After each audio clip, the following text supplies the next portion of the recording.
தன்னம்பிக்கை, தைரியம், விடாமுயற்சி, கடமை உணர்வு, நாட்டுப்பற்று, தாய்ப்பாசம், இப்படி அடிக்கின்றே போகலாம். விருச்சிக ராசிக்காரர்களுக்கு தன்னலம்ன்றதே இல்லாதவா.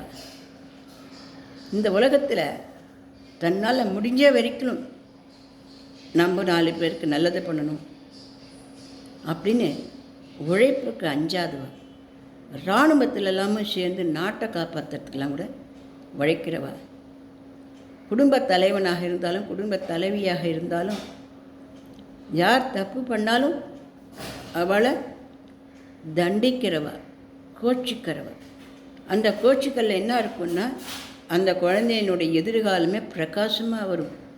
அந்த மனைவி அல்லது கணவனுடைய எதிர்காலமே பிரகாசமாக வரும். கோச்சிக்கிறாமல் இருக்கவே எது கோச்சிக்கல் இல்லை. அந்த அளவுக்கு ஒரு கெடி உண்டு. எவ்வளோக்குள்ளோ கெடி உண்டோ அந்த அளவுக்கு பாசம் உண்டு. ஆனால் பாசத்தை வார்த்தைகளால் குழைச்சி சொல்லி தடவி அப்படிலாம் தெரியாது. அது அவசியம் அப்படிங்கிறது அவளுக்கு தோணாது. கண்டிப்பு தான் நிறைய தெரியும். ஆனால் அந்த கண்டிப்பு அன்புனால் விளைந்ததுங்கிறத வயது ஏற ஏற இந்த கணவனோ மனைவியோ குழந்தைகளோ தெரிஞ்சுக்கும் பொழுது, ஆஹா, இந்த காரணத்துக்கு தான் நம்ம அப்பா நம்மளை சொல்லியிருக்கார், நம்ம அம்மா நம்மளை சொல்லியிருக்கா அப்படிங்கிறத அவன் என்ன புரிஞ்சுப்பான். அந்த அளவுக்கு விருச்சிக ராசிக்காரர்கள் சேவை மனப்பான்மை கொண்டவர்கள், சமூக சேவை செய்பவர்கள், வீட்டுக்கும் நாட்டுக்கும் குழந்தைகளுக்குமாக தன்னை தியாகம் பண்ணி உழைச்சி நிமித்தி கொண்டு வெற்றி கொடிய கற்றவா இந்த விருச்சிக ராசிக்காரர்கள். இந்த விருச்சிக ராசிக்காரர்களுக்கு இந்த ராகு கேது பயிற்சி இப்போ எப்படி இருக்க போகுதுன்னு நம்ம பார்க்கலாம். இவர்கள் எப்போவுமே வேலை விஷயத்தில் ரொம்ப கவனமாக இருக்கிறவா. பர்ஃபெக்ட்னது இவளை கேட்டு தான் நம்ம தெரிஞ்சிக்கவே வேணும். ஆனால் அந்த விருச்சிக ராசிக்காரர்கிட்ட நான் என்ன கேட்டுக்கிறேன் அப்படின்னா, பர்ஃபெக்ஷனாக இருக்கணுங்கிறது கரெக்டு தான். ஆனால் குடும்பம், குழந்தை, உறவுகள்னு வரும் பொழுது இன்முகத்தை தான் அவள் நிறைய எதிர்பார்ப்பாங்கிறதுனால கொஞ்சம் அன்பாகவே சொல்லிக் கொடுங்க. கொஞ்சம் அன்பாகவே குழஞ்சே இருங்க. அதனால் தப்பு இல்லைங்கிறத நான் சுவாதீனமாக இந்த யூடியூப்பில் சொல்லிக்கிறேன் உங்ககிட்ட.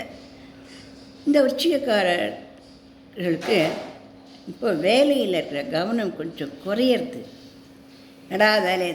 வேலையை பேச முட்டு போயிடாமா அப்படின்ற அளவுக்கு இப்போது வேலை பலுவாகி போகிறது. ஆனால் தயவு செஞ்சு அப்படி வேலையை விட்டுட்டு பிஸ்னஸ் பண்ணலான்னு யாராவது சொன்னால் கேட்டு அதுகளெல்லாம் போக வேண்டாம். ஏன்னா இப்போ எந்த பிஸ்னஸும் எந்த இதுவும் இப்போ உங்களுக்கு ஜெயிச்சு இப்போ வராது அப்படிங்கிறது இந்த கிரகக்குறிகள் காட்டுறதுனால எவ்வளோ கஷ்டமாக இருந்தாலும் வேலைக்கே போயிட்டு வந்துடுங்க. வேலையை விட்டுட்டு நம்ம வேறு ஏதாவது பண்ணிக்கலாம் அப்படின்னு நினச்சிக்கிறத அப்படி தோணும். இப்போ அப்படி தோணினா கூட அதை சரிப்படுத்தின்னு வேலைக்கே போயிட்டு வாங்க அப்படின்னு கேட்டுக்கிறேன். விருச்சிக ராசி குழந்தைகளாக இருந்தாக்க அந்த குழந்தைகள் பள்ளிக்கூடம் போக மாட்டேன், படிக்க மாட்டேன், படிக்கிறத விட நான் டான்ஸ் ஆடுறேன், பாட்டு பாடுறேன், இல்லை சினிமாவில் சேர்றேன் அப்படி இப்படின்னு ஆரம்பிச்சிடுவா. அப்படி இருந்தால் அப்படிப்பட்ட குழந்தைகளை கொஞ்சம் அப்படி இல்லை, சினிமா இது எல்லாமே பார்க்குறதுக்கெலாம் நல்ல சந்தோஷத்தை கொடுக்க தேவைய அது எல்லாமே ஒரு முள்ளில் நிற்கிற மாதிரியான பல அவஸ்தைகள் கொண்டதான்றத குழந்தைகளுக்கு அறிவுறுத்தி பிள்ளைகளை படிப்பில் கவனமாக படிக்க வைக்கணும்.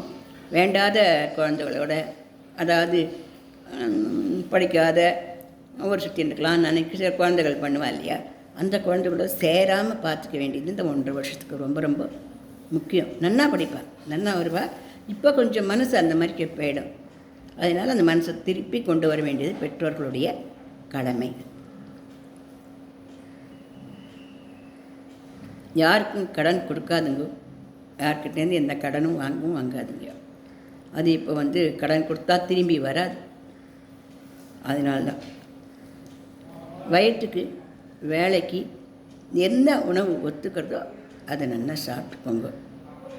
அவசர அவசரமாக சாப்பிட்றது, நின்றுண்டே சாப்பிட்றது, இல்லை சாப்பிடாமே இருக்கிறது, அப்புறம் பார்த்துக்கலாம், ஃபஸ்ட்டே சாப்பிட்டுக்கலாம், இல்லைன்னா பசிக்கவே தான் இல்லையா, சாப்பிடவே வேண்டாம், இப்படிலாம் அந்த வயத்தை ஏமாத்துறது. இல்லை விரதம் இருக்கேன், பட்டினி கிடக்கிறேன் அப்படின்னு அதெல்லாம் அந்த வயத்துக்கிட்ட மட்டும் ரொம்ப விளையாட்டு. இந்த உச்சியக்காரர்களை வச்சுக்க வேண்டாம். அந்த வயரை ரொம்ப நண்பனாக தோழனாக நினச்சி அதுக்கு வேண்டிய சமயத்தில் உணவு கொடுத்து அதை நன்னா பார்த்துக்கணும். பல்லில் தானே பிரச்சனை வந்தால் உடனே டாக்டர்கிட்ட போயிடுது, நல்லது. பிரயாணம் போகும்பொழுது ரொம்ப ஃபாஸ்ட்டாக போய் கொடுக்குன்னு பஸ்ஸில் ஏறுறதோ காரில் ஏறுறதோ அல்லது பைக்கை படக்குன்னு வளைச்சின்னு டர்ன்னு நம்ம முன்னாடி போயிடலாம் எல்லாருக்கும் முன்னாடியே அப்படின்னு சில பசங்க போவா எங்கள் வயசுலாம். அந்த மாதிரியாக போகிறதோ அதெல்லாம் இப்போ வேண்டாம். அப்படிலாம் போனால் இப்போ கொஞ்சம் சரிப்பட்டு வராது.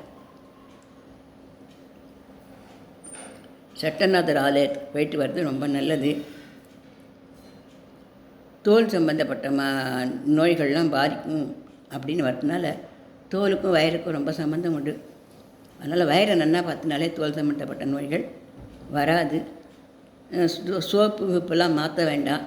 இப்போ சோப்பு அழகாக இருக்குது, இந்த சோப்பு நல்லா இருக்குது, அல்லது இந்த இது நல்லா இருக்குது, அந்த மாதிரியான மாற்றங்கள் எல்லாம் எதுவும் வேண்டாம். சிகைக்காய் தூள், நல்ல கடலை மாவு, அந்த மாதிரி மின்காலத்துலலாம் பழைய காலத்துலலாம் யூஸ் பண்ணியிருந்ததா இல்லையா, அந்த மாதிரியான சில வஸ்துக்களை கொண்டே சில பொருட்களை கொண்டே நல்லா குளிச்சுக்கலாம். ஷாம்பு சோப்பு எதனா மாற்றினா தோல் சம்மந்தப்பட்டமான ஒரு சில நோய்கள் வரத்துக்கும் சான்சஸ் இருக்குது அப்படின்னு காட்டுறது. அதனால் இந்த விருச்சிக ராசிக்காரர்கள் இப்போது சாப்பாட்டு விஷயத்துலையாகட்டும் உடல் நலத்துலையாகட்டும் நல்லா அக்கறை எடுத்துக்கணும். ஆஃபீஸ்க்கே போயிட்டு வந்துருங்கோ, தனி பிஸ்னஸ்லாம் நம்ம பண்ண வேண்டாம். குழந்தைகள்லாம் கவனமாக நல்லா படியுங்கோ. இல்லத்தரசிகளாக இருந்தால் கூட ஏதோ ஃப்ரிட்ஜில் வச்சேன் 3 நாளைக்கு பண்ண தொகையில் வேஸ்ட்டாக போகுது, கடலை பருப்பு வைக்கிற விலைக்கு அப்படிலாம் உருட்டி வாயில் போடாதுங்கோ. நல்ல உணவுகளாக சாப்பிட்டு உடம்பையும் மனசையும் ஆரோக்கியமாக வச்சுக்கோங்க.